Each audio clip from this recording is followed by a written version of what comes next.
In The Data Sublime, an essay for the New Inquiry, William Davis describes what he calls a happy memory of his childhood.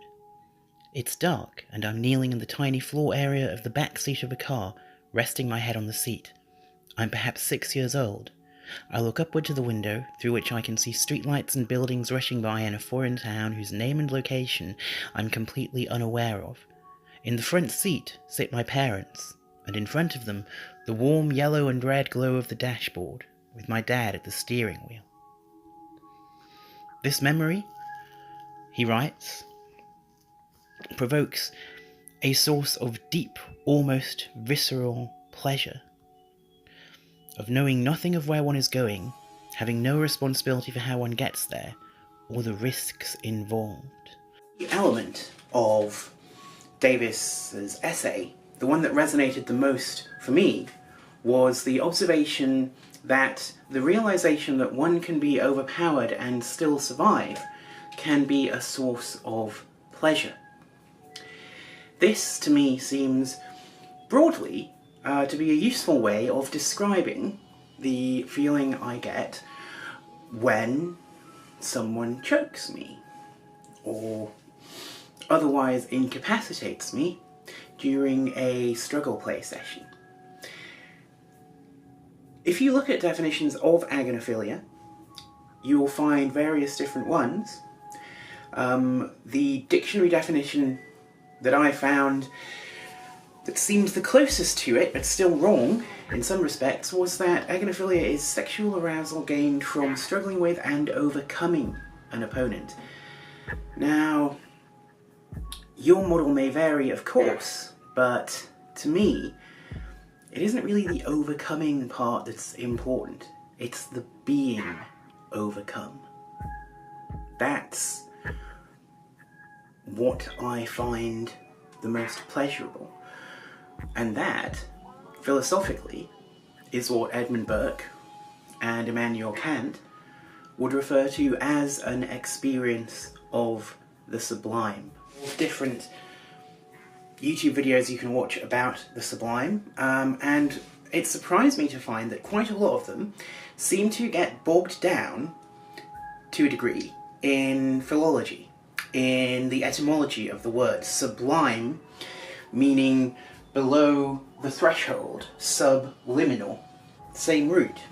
The earliest usage of the word sublime goes back to Latin, in actual fact, and it was the rediscovery of Latin texts containing the word and praising works of art as sublime that reawakened interest in the word in the Romantic period, in the 18th century. Burke and Kant were reacting and writing during that period. I'm not sure one could necessarily refer to either Burke or Kant as romantics, but they were certainly interested in engaging with the sublime as a concept. Burke, in particular, really laid out the explanation of what the sublime is aesthetically. To Burke, the sublime is an experience of being overwhelmed by something more powerful than you are, something that overwhelms the senses. He said that nothing so effectively robs the mind of its capacity to function as terror, and whatever is terrible with regard to sight is called sublime. In a documentary series for the BBC a few years ago, the architectural writer and broadcaster Jonathan Meades explicitly compared Burke's idea of the sublime to brutalist architecture, those huge, forbidding, concrete constructions which are often mocked by people who are fans of good taste in architecture, but which I personally find as thrilling as being choked. One of the themes that's gone through a lot of the stuff that I've produced for Struggle Play, for the show I've been working on, is this kind of continuity between being awed by the sublime power of a huge concrete structure and also being awed by the sublime power of a huge woman.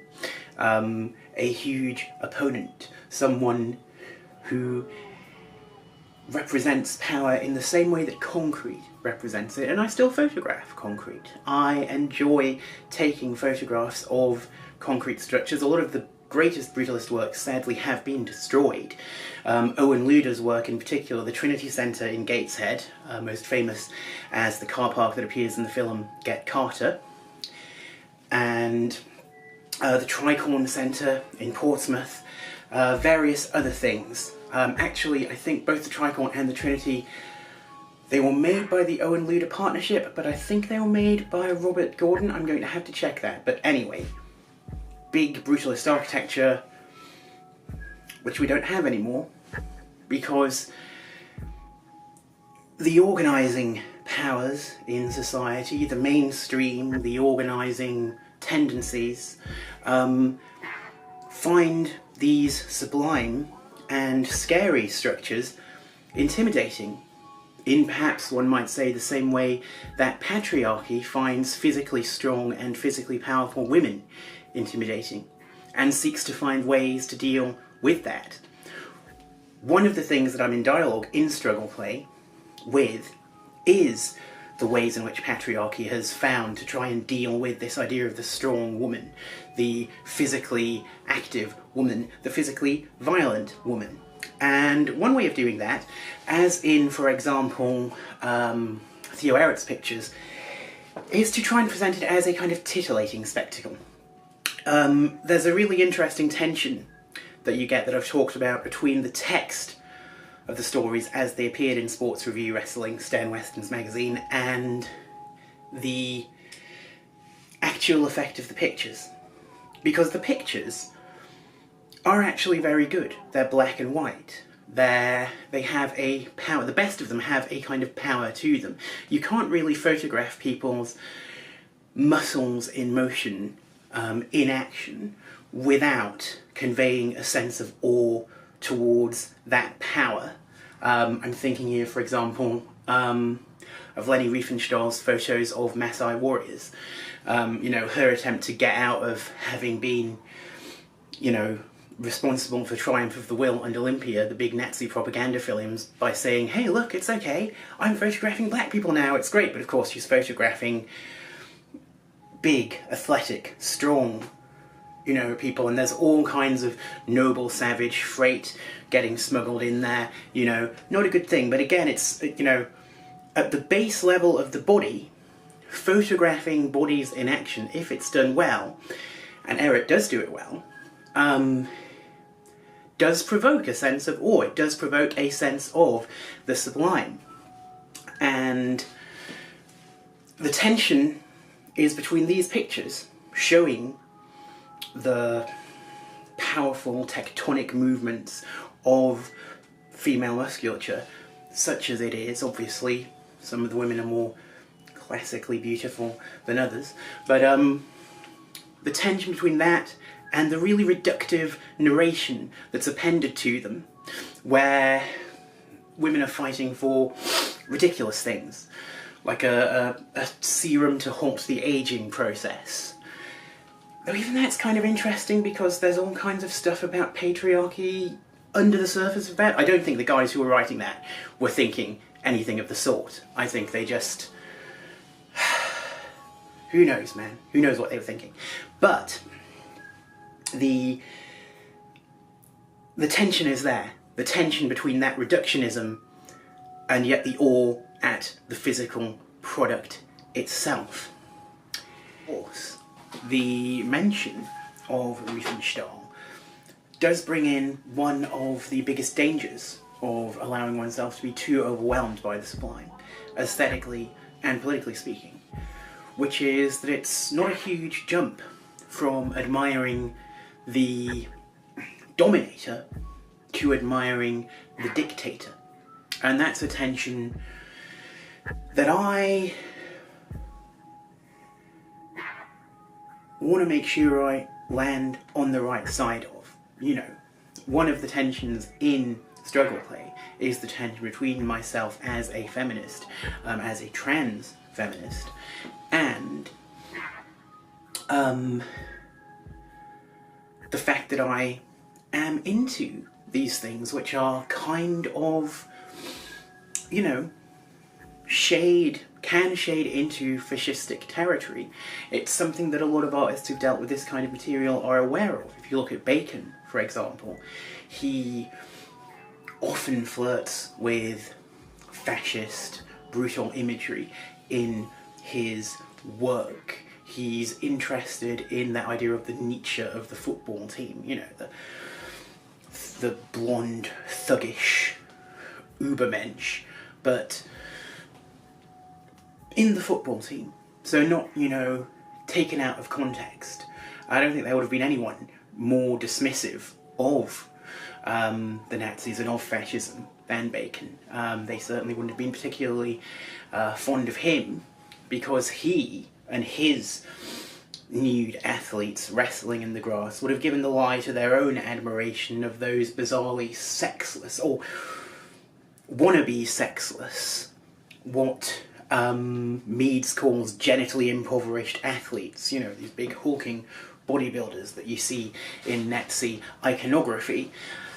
But they always they try to take as much of the sex out of it. They try to make it, you know, they tell on themselves in doing that.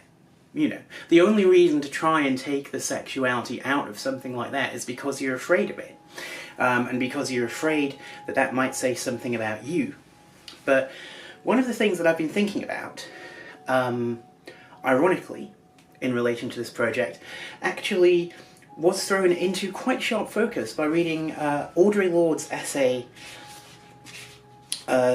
Uses of the Erotic, which has an interesting take on the way that the erotic can be a redemptive force, a redemptive drive, that it can take material and transform it, that it is almost a religious thing.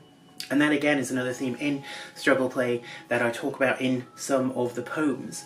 In, for example, The Marking Out of Ground, I draw an explicit parallel between sadomasochism as it's practiced in spectacles of combat for entertainment, and the Mass, you know, the Catholic Mass, the Catholic Church. If you think about Catholic churches, they always have, you know, above the altar and the reredos and all the John Betjeman sort of stuff, there's this guy, this hipster twink, who is like spread-eagled on a wooden thing in a position of extreme bondage. You can't get away from that. You go into a Catholic church and it's right there. The carnal. And think also about the carnality of Catholic cultures, the literal carnality.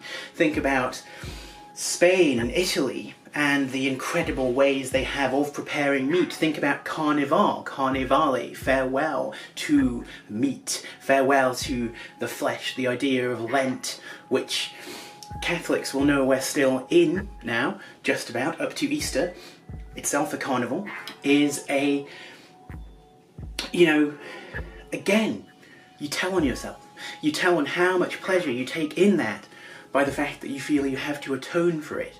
And then of course you get the Protestant religions, who remove the crucified figure from the cross, but that's even worse in a way. That's trying to abstract away from it. That's trying not to confront the fact that actually what you're commemorating in most churches is the redemption of violence, the redemption of suffering by a force of eros. If God is love, and if Christ is love, then what you're commemorating in church is the redemption through the force of eros of the most horrific suffering one can imagine, which is what crucifixion was. Crucifixion was something that you would do to a dog.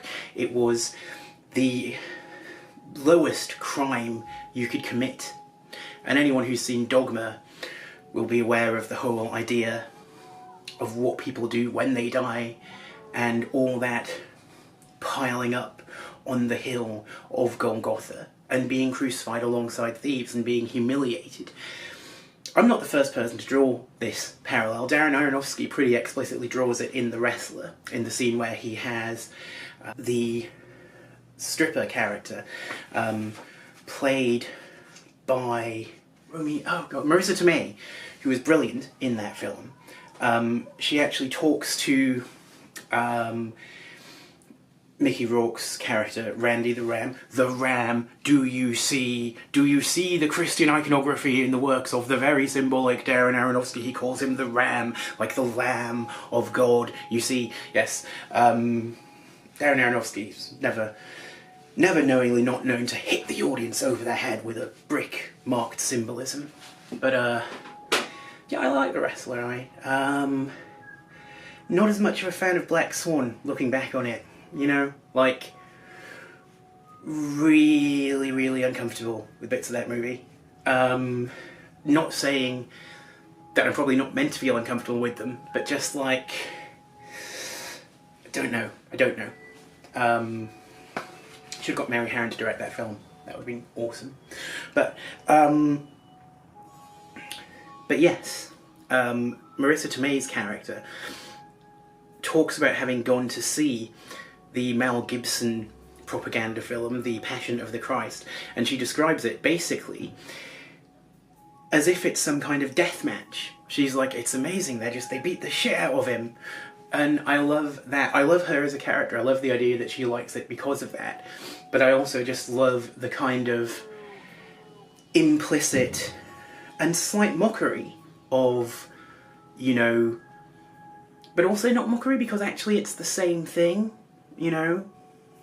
And I'm kind of losing my thread here. In Lorde's essay, she talks about the erotic as a force that can suffuse the whole of one's being, the whole of one's work, the whole of one's experience, if you accept it, if you share it honestly, and aren't embarrassed by it. Don't view it as mere titillation, as mere pornography. If you actually accept what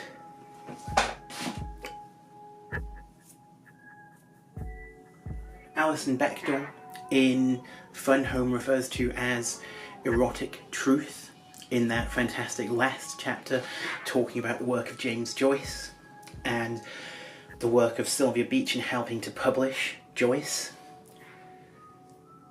If you share that, if you are honest about it, it becomes a revolutionary act because it allows other people to allow it to infuse their lives as well.